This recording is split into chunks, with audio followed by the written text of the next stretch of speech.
Hello, this is Mr. Kingsbury, and today we are going to talk about how to identify when two functions are inverses using function composition. Now, just a really quick reminder, function composition is when we take one function and we put it inside another function and we simplify.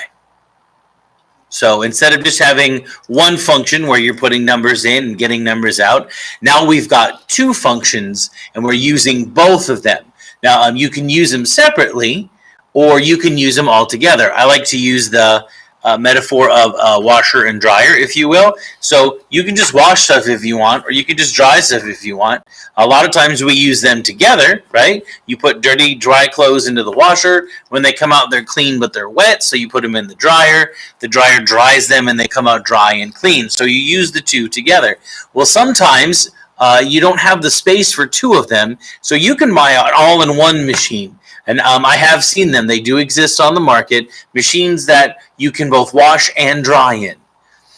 It's crazy. Well, that's what function composition is. You put one machine inside the other machine and you simplify it, right? So how do we know if two functions are inverses? Well, essentially, you compose them one direction, then you compose them the other direction, and you see what you get. All right, the instructions at the top have it laid out really nice. First, you see what f of g of x is. If it equals x, you're good to go. If it equals anything else, just stop. Then you see what g of f of x is. If it also equals x, they are inverses. If it does not equal x, not so much. So let's do some examples here. Let's start with example 1. We've got f of x equals 2x plus 5, and g of x equals x minus 9. So f of g of x would be, let's take the f of x, so we've got 2x plus 5, but we're going to replace x with the whole g of x definition, which is x minus 9, like that. And then if I simplify by distributing, I get 2x minus 18 plus 5, and then that's going to equal 2x minus 13. This doesn't equal x, so I don't need to go any further. These are not inverses. It needs to equal x before you even bother trying the other one. All right, let's try number 5. There's another really good example here. So let's start with f of x, right? f of g of x. That's going to be negative x plus 5 minus 5. And if you will, to help me out, to help handle this negative, I'm going to put a 1 here. I'm going to distribute it. I get negative 1x minus 5 minus 5. That gives me negative x minus 10. Once again, not equal to x, so not inverses. No big deal. How about number 2? Let's go down here and try number 2. So let's start with f of g of x. That's going to be, so we would start with x plus 3, but we're going to replace x with the g of x definition, x minus 3. And when we simplify it, the negative 3 and the positive 3 cancel, and we get just x. That's what we want. That's what we want. So now let's try g of f of x. So g of x would be x minus 3. In place of the x, I'm going to put f of x, x plus 3. And actually, I probably don't need these parentheses. They're really just there to help me substitute in. Positive 3 and negative 3 cancel, and I'm left with just x. That is what we want. These are inverses. Yay! Excellent. I'm going to skip number 6 and go to the back, because there's a couple on the back that I would really like for you all to see. I think, for example, number 4, number 7, number 8, those might be good ones for us to do. So let's do number 4 really quick. Let's start with f of g of x.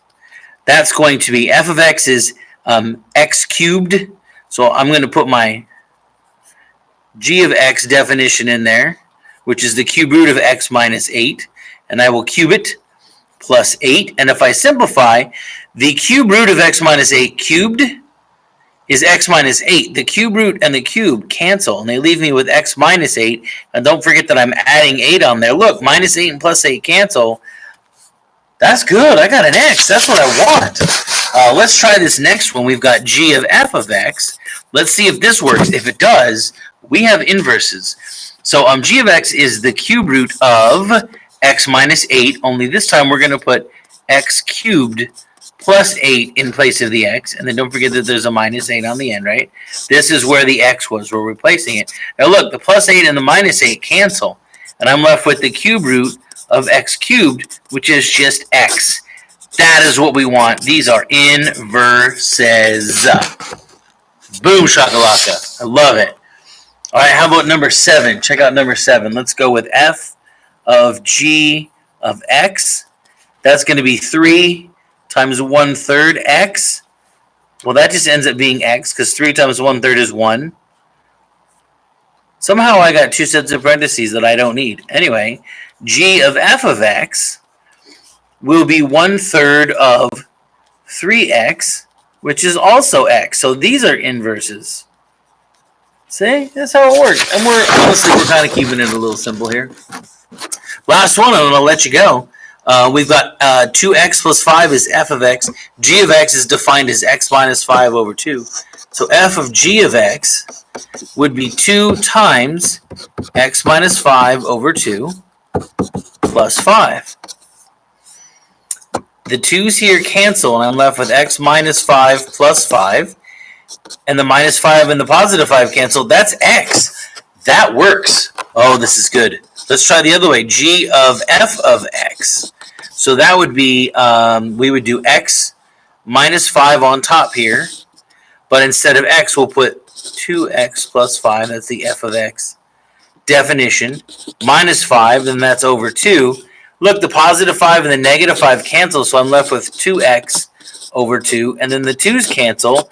That works as well. We've got inverses. And that's how you do that, ladies and gentlemen. Thanks for tuning in.